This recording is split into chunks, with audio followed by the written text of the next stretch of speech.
kebutuhan organisasi Polri terkait pengembangan tugas-tugas di Barreskrim Polri, khususnya di Tipikor, di mana ada tugas-tugas tambahan terkait dengan upaya-upaya pencegahan dan upaya-upaya lain yang harus kita lakukan dalam rangka mengawal program penanggulangan COVID dan juga pemilihan ekonomi nasional serta kebijakan-kebijakan strategis yang lain. Oleh karena itu, kami berkirim surat kepada Bapak Presiden untuk memohon terhadap 56 orang yang melaksanakan tes TWK yang tidak lulus di tes dan tidak dilantik menjadi ASN KPK untuk bisa kita tarik, kemudian kita rekrut untuk menjadi ASN Polri. Kemudian kemarin tanggal 27 kami mendapatkan surat jawaban dari Bapak Presiden melalui Menseknek secara tertulis. Prinsipnya beliau setuju 56 orang ASN, 56 orang pegawai KPK tersebut untuk bisa menjadi ASN Polri.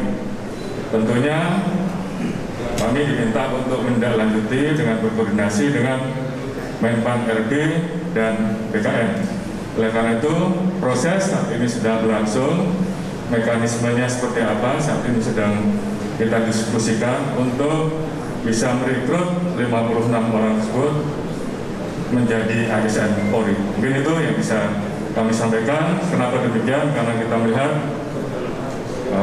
terkait dengan rekam jejak dan tentunya pengalaman di dalam penanganan tipikor yang tentunya itu sangat bermanfaat untuk memperkuat jajaran organisasi yang saat ini sedang kita kembangkan untuk memperkuat organisasi Polri. Demikian.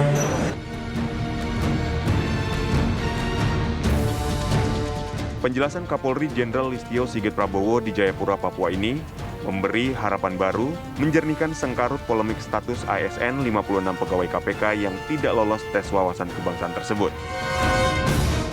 Namun upaya Kapolri ini menjadi buah bibir di ruang publik. Ada yang setuju, namun ada juga yang tidak sependapat. Tim TV One mengabarkan.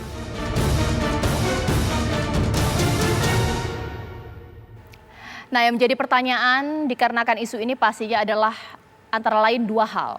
Apakah dengan ditariknya para pegawai KPK yang tak lulus TWK tersebut untuk menjadi ASN Polri akan meredam panasnya isu di luar terkait mengenai polemik TWK? Apakah yang kedua pertanyaannya adalah apakah pegawai KPK mau direkrut menjadi ASN Polri? Itu juga menjadi pertanyaan publik. Langsung saja saya akan bertanya kepada seluruh narasumber saya di sini, mulai dari Bang Kapitra Ampera di sini sebagai politisi PDIP. Selamat malam, assalamualaikum Bang Kapitra. Selamat malam, assalamualaikum warahmatullahi wabarakatuh. Ya, Bang Kapitra, kita juga tersambung ya dengan dua narasumber saya di luar lewat sambungan Zoom, mulai dari Bang Abraham Samad yang merupakan mantan Ketua KPK di sini. Bang Abraham Samad, selamat malam, assalamualaikum. Waalaikumsalam warahmatullahi wabarakatuh. Saya juga sudah melihat di sini Mas Yudi Purnomo, Ketua Wadah Pegawai KPK atau WPKPK. Selamat malam, assalamualaikum Mas Yudi. Selamat malam, waalaikumsalam warahmatullahi wabarakatuh, Mbak. Oke, nah karena sudah ada tawaran untuk menjadi ASN Polri, ketika tidak menjadi ASN KPK per tanggal 30 September pastinya. Publik penasaran Mas Yudi, mau nggak ya terima tawaran ini? Pertama yang jelas kami berterima kasih kepada Pak Kapolri karena sudah menyuarakan, karena sudah berani untuk merekrut ya 56 orang pegawai KPK yang sampai saat ini statusnya akan diberhentikan di KPK. Artinya apa?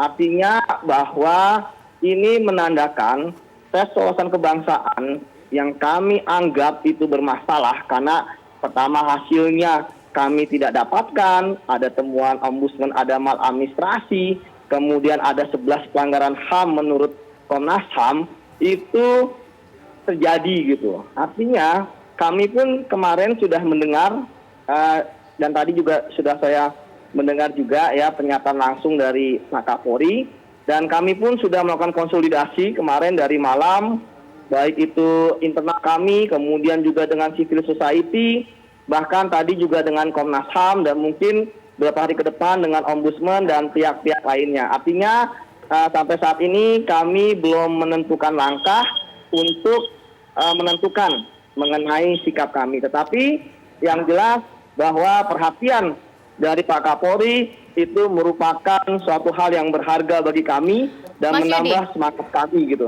Mas Yudi, tolong dijelaskan secara detail supaya masyarakat bisa tahu apa relevansinya ditawarin jadi ASN Polri dengan TWK yang bermasalah. Apa kaitannya? Bisa dijelaskan lagi? Iya, karena memang kalau kita dengar dari pidato Pak Kapolri itu kan dijelaskan bahwa rekam jejak yang kami miliki gitu kan, kemudian juga sudah terlihat integritas, kemudian juga pengalaman gitu. Jadi menurut kami hasil dari TWK tersebut ya, itu yang ada di KPK itu adalah sebuah upaya gitu kan untuk menyingkirkan kami para pegawai KPK yang sudah belasan tahun ada di KPK. Jadi justru kami terkejut gitu kan bahwa ternyata yang memperhatikan kami justru Pak Kapolri gitu kan, malah bukan pimpinan KPK seperti itu. Oke, mungkin saya ke Bang Kapitra. Bang, gimana ya 56 orang nggak masuk KPK karena dianggap tidak berwawasan kebangsaan, nggak lulus tes.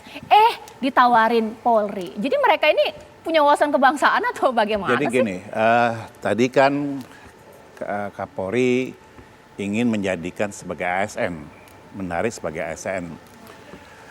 Itu boleh saja, asal peraturan Menteri PPR itu ya, nomor 27 itu dipenuhi tahun 2021. Ini kan bukan alih institusi atau alih tugas atau alih status. Kalau ingin menjadi pegawai negeri ASN tentu dianggap ini mulai baru. Menurut peraturan Menteri PBR itu bahwa ada 9 syarat pokok ya. Pertama itu ada batas usia 18 sampai 35 tahun maksimal, kecuali kalau ada hal-hal yang khusus bisa 40 dengan strata S3. Kedua, ya tidak pernah dipidana penjara selama 2 tahun. Dan juga tidak pernah diberhentikan sebagai ASN, baik minta berhenti dengan hormat maupun tidak dengan hormat, juga tidak pernah diberhentikan baik secara hormat atau tidak hormat sebagai anggota Polri atau anggota TNI. Dan juga ada klasifikasi persyaratan yang lain. Dan juga ada tahapan seleksi. Ada 3 tahapan: seleksi administratif, seleksi kompetensi dasar, dan seleksi kompetensi bidang. Itu peraturan Menpan itu begitu, Menpan RB. Jadi ada 9. Kalau syarat itu dipenuhi, ya tidak ada masalah. Maksudnya mereka disuruh ikut tes CPNS begitu? Ya karena kan mereka kan belum pernah jadi ASN, CPNS. Iya. Kan tadi kan kami menjadi ASN, kecuali ya kalau direkrut menjadi staf khusus, menjadi tenaga ahli, gitu, atau honorer, ya. Kalau menjadi ASN kan yang mengatur itu kan yuridiksinya ada di Menpan PBR, ya. Jadi tidak ada di di kepolisian. Kecuali ada aturan-aturan khusus ya, apakah melalui Perpu. Tapi kalau melalui Perpu tentu ada kondisi kegentingan. Jadi tetap aja supaya tidak ada diskriminasi tidak ada penspesialan begitu ya. Nah logika seperti ini nanti saya akan tanya kepada Pak Abraham Samad. Kalaulah memang merujuk kepada aturan, ikut proses yang sama dengan CPNS fresh graduate yang lain. Jadi sebenarnya tawaran ini apa sih Pak Abraham Samad? Basa-basi untuk mencari solusi atau apa? Sesaat lagi di Apa Kabar Indonesia Malam.